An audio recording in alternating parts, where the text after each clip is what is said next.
Good afternoon, everyone, or good morning, whatever time it may be. My name is George Menezes, if you don't know me, and today I will be talking about the psychological phenomenon that we call flow.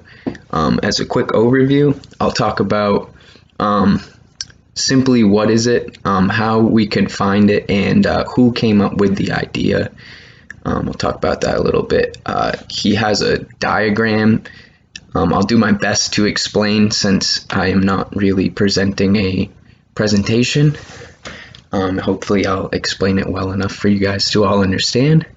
And then after that, I will go into some personal examples from my own experiences.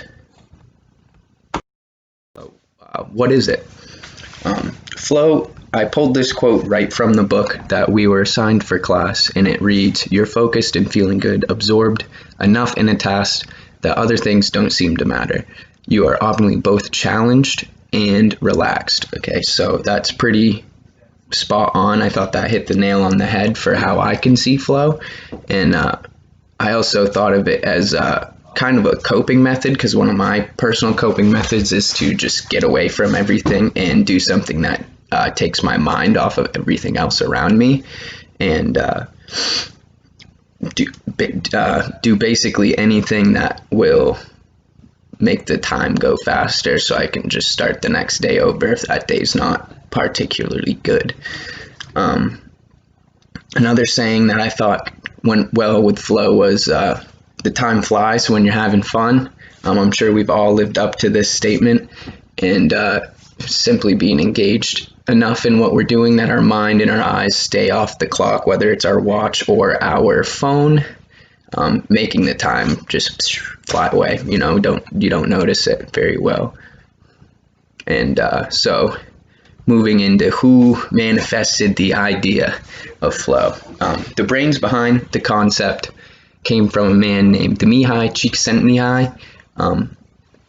He was born in the mid-30s in Italy, which is now actually Croatia, I believe, or a part of Italy, which is now Croatia, I believe. As he was a child, he went through the Second World War, and he saw that a lot of the adults were having a lot of trouble coping with how, like, all the tragedies that war would bring to them. And so he, at an early age, began to ponder the question of what makes life worth living.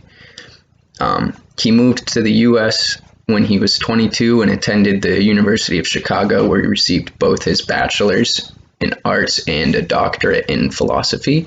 And he's one of the pioneers when it comes to positive psychology, which is the study of the positive subjective experience, which flow kind of falls under. And it studies more positive individual traits and positive institutional promises, all focused on improving quality of life.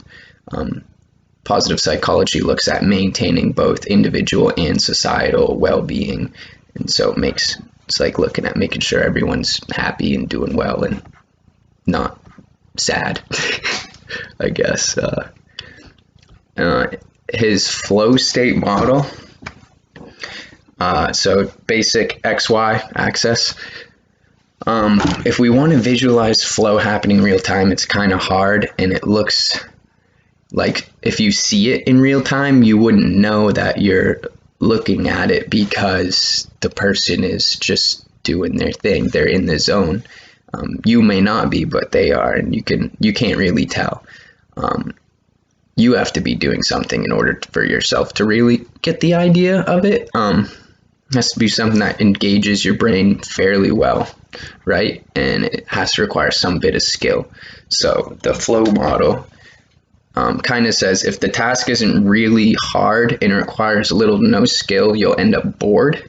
And then if the task is too hard and requires too much skill at the same time, like it's a challenging task and like your skill level isn't there, you'll end up getting anxious and nervous.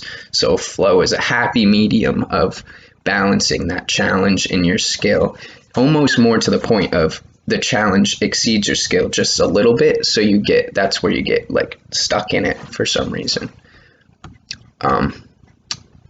Moving on to the brain and how your brain is working while it's in the flow. There's 5 neurotransmitters that are related to flow. You've got dopamine, norepinephrine, endorphins, anandamide, and serotonin. And so dopamine is something I'm sure we're all familiar with.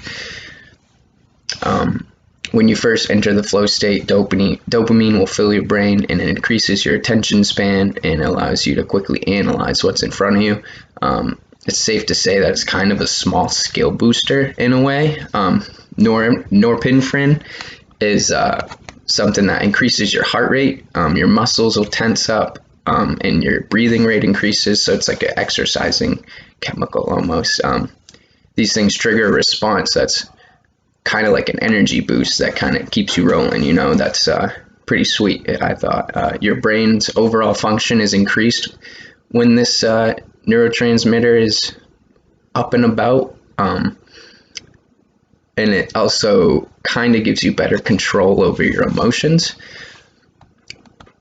Some endorphins, just like the rest of these are naturally found in your body, and endorphins kind of function as a pain reliever. The effect they have on our body is similar to that of opiates, which we may receive over the counter or something like that to help with an injury, but this comes from just doing something and being engaged. Anandamide is the next one, and this word for the neurotransmitter comes from a Sanskrit word for bliss, which is ananda, and it translates literally into bliss or happiness. And one of Csikszentmihalyi's big ideas was that flow is really related into being happy and maintaining a happy life. It's a natural cannabinoid in our bodies, so it produces the similar effect of smoking marijuana or using marijuana anyway.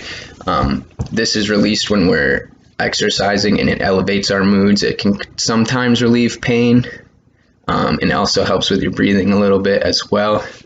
It's been proven to increase your lateral thinking, which is our ability to link ideas together that otherwise wouldn't make sense. And lastly, for the neurotransmitters is serotonin. It's released when you have exited the flow state. It's your afterglow effect. It's sort of euphoric, if you could explain it, I guess. This feeling is what we feel when we complete something or do something, or submit something, like complete a task, specifically physical activity, and we just simply feel good after. So if you take all of these chemicals and kind of throw them in a blender, so to speak, you'll get a smoothie that is on the graph, on the flow diagram. There's a gray rectangle that runs up the middle of the graph, kind of like what's the line? Just your basic slope line that goes from the corner of the axis out 45 degrees. And if you there's a little rectangle that goes, and that's your flow state. You can have it here. It goes up as stuff increases in challenge. It's just that constant line where the challenge and the skill are kind of hand in hand. Okay, moving on to how can you find the flow state. Finding it, like I said before, requires a little bit of a balance between your skill set and the challenge. And so it would be best for the person who already have a decent bit of experience in what they're doing. The sweet spot's just about where your challenge exceeds your skill set, so you're kind of learning, but not really. It's not that the challenge is a one and done thing, but if you were to be something that relies on numerous tries to have unlocked, so it's more of a repetitional thing, and eventually that sort of thing won't be a challenge anymore, and it'll turn into flow state almost. I would say that this happens where the fundamentals plus a little bit more have been learned from the person. So like skateboarding, like pumping the bowl or something like that. I'll get into that a little more in the video. Another part is, I think, important is entering a flow state is your set and setting, where you are. Basically, many of the things that we do are so interesting to us because they have a location that we have to specifically go to in order to do these things. And I think that plays a good part in being able to get in the zone itself. There are certain sounds or lacks of sounds that we affiliate with these things, and it helps us kind of take our mind off of everything else. Csikszentmihalyi came up with 8 parameters that are necessary to make flow happen. So you're engaged in a doable task. Flow could be found in some of the simplest things like brushing your teeth or doing anything super challenging. It's like just you're not focused and you started brushing your teeth and now you're done, right? So you're engaged in the task, you're able to focus while doing the class. You have a clear goal set in your mind. You receive immediate feedback, and you have a sense of control over yourself and whatever you may be using, if that's the case. And then you have a suspended sense of self, so you're not thinking about yourself. And then lastly, you have a temporary loss of your sense of time. So just like time flies when you're having fun, and you get all 8 of those, and you're pretty much in the flow state right there. Moving on to some examples from my personal experiences. This was one of the topics in the class that have resonated with me the most, at least this semester. I can find flow in almost everything that I do that shapes my personality and my lifestyle. There are 3 major things that I can find flow in. Activities, usually they're all activities, but they're usually some that have some sort of rhythm to them almost. And so actually rhythmic activities will split into fly fishing and then like music, and then whether you're listening or playing the music. And then the more things I do the most and my more time consuming things, which are skateboarding and skiing, I find some flow within the fundamentals. And once you get that, you can get it wherever you want as you progress through your skills. Moving on to skiing, I could talk about this forever. It's like my lifeblood, really. I don't know where I'd be without it. I don't remember learning it.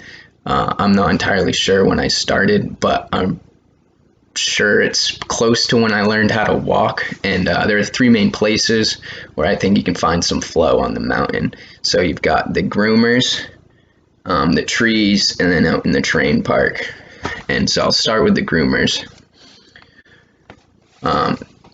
The corduroy on the groomers is usually there for the people who get there early, the early birds, right? The regular trails, freshly groomed. They're good while they last. And then after that, you don't want to ski on them because the trails turn into ice instead of corduroy. And so like if you can get it while it's fresh groomed, that's where you want it. The snow is consistent, I would say, and it allows for really deep carves. You can get a very wide S-turn going down the whole trail, especially if it's empty. You kind of feel the G-forces as you get into it, especially if you get low. And it puts you into a state where you're thinking of making these turns, but you're not really thinking about it at all. And then on the contrary of making turns, we can also just friggin' beeline it and go straight down the hill and go fast as we can. That's so fun. I'm fascinated with the fact that we can get going upwards of 60 miles an hour plus with these 2 pieces of fiberglass on our feet, essentially. And then still, while doing that, being in 100% control. I think that sheer speed 100% induces a flow state for the time being. So literally a matter of seconds up to a couple minutes or whatever. Better yet, doing all that backwards is, yeah, it makes you smile for sure, but that takes some time to learn how to confidently ski backwards, and especially start learning how to turn backwards, looking over both shoulders, because you're naturally apt to only look over one shoulder, and you have to teach yourself to open your body so you can turn the other way backwards. Moving into the trees, it's a totally different setting. I think it's less chaotic. At the same time, it's more chaotic because there's trees in your way, but there's no people around you, depending where you are. It's much more peaceful, I think. Finding flow in the trees is as simple as having no friends on a POW day. Some perfect fresh POW turns are a rarity here on the East Coast, so this brings a high stoke level to the table. You're excited. You are very excited to get out there, and the turns are effortless, and you kind of feel like you're floating on clouds, I would say. And it kind of has a mushing sound to it, and like a whoosh, like a as you turn. And so like if you get in that couple turns, you don't really think about turning, don't think about the trees you might hit, and it's sick. I think that's the best way to put it. It's sick. The flow state is sick. And then lastly, for skiing, moving into the terrain park, you can call me a park rat if you want, but I wouldn't consider that. From what I can remember, I've spent most of my days in the park. I'm fortunate enough to have been able to compete on a competitive level throughout high school and actually my freshman year here. So one thing I thought of was a slope style run. It usually consists of 2 or 3 jumps and 2 or 3 rails, depending on where you are. And you got to link them all together with difficulty and style, which is challenge and skill. This is also a line, just like skating, but unlike skating, there's no free flow, I would call it. You have to have a pre-planned sequence of maneuvers. I think the slope run's one of the more longer flow experiences, even though it's not at the same time. Like a run itself in a slope comp will be no more than a minute long. Yeah. So especially on skis, I guess that's where you could find your better flow state. You got to get into the zone to drop, for your run. You got to get in the zone, be ready. I'm going to execute all of this, right? And so you get cleared to drop, boom, double fist pump to the coach. The next 30 seconds to a minute, you don't even remember. And the last thing I wanted to talk about was that I thought was pretty sweet was I found flow in another philosophy. And I was pleasantly surprised to find it. This was in the philosophy called Taoism. If you've never heard of it, it's a Chinese philosophy, or ancient Eastern philosophy, if you want to say that. It's based off an ancient Chinese text called the Tao Te Ching. And this is the most translated piece of writing in the world besides the Bible. The concept of stillness of mind is not really sitting still and meditating. Taoists saw that stillness of mind could be accompanied by action. And our movements, we feel effortless and smooth, along with a feeling of razor sharp focus. This can only happen when we are in the moment with the task at hand and not worrying about what has happened in the past or what will happen in the future. And that right there is being in the zone. And I thought that fit it pretty well. And that being said, that's my presentation. Thank you for watching. Hope you all have a good rest of your day.